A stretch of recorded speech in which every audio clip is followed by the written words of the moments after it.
জামুগুৰিহাটত ভয়ংকৰ পথ দুৰ্ঘটনা। শোণিতপুৰ জিলাৰ জামুগুৰিহাটৰ পাঞ্চজন্য ক্ষেত্ৰৰ সমীপত সোমবাৰে নিশা সংঘটিত হোৱা এক ভয়ংকৰ পথ দুৰ্ঘটনাত মহিলাসহ 4জনকৈ লোক আহত হয়।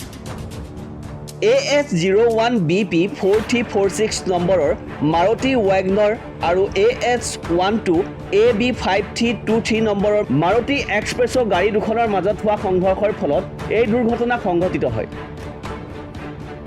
আহতসকলক ততাতৈয়াকৈ স্থানীয় ৰাইজে উত্তৰ জামুগুৰি চিকিৎসালয়লৈ প্ৰেৰণ কৰে।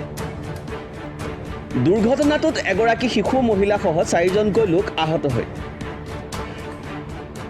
ঢলাইবিল ফালৰ পৰা এখন গাড়ী আহিল, তাৰপিছত হলগুৰি ফালৰ পৰা এখন আহি ঢলাইবিল ফালৰ পৰা অহা গাড়ীখনত ঘপককৈ খুন্দা মাৰি দিলে। আমি আৱাজ এটা শুনি পেলাই ওলাই আহিছোঁ। আহিতে দেখিছোঁ যে 4জনমান মানুহ অকণমান আঘাতপ্ৰাপ্ত হৈছে। সন্মুখৰ দুখন গাড়ী, যিখন গাড়ীয়ে খুন্দিয়াইছে সেইখনৰ সন্মুখ ছাইডটো ভাগি ছিগি নাই, আৰু ছাইডৰ পৰা মৰাখনৰ ভাগি ছিগি অৱস্থা নাই। কিন্তু এইখিনিতে স্পীড ব্ৰেকাৰ আচলতে প্ৰয়োজন।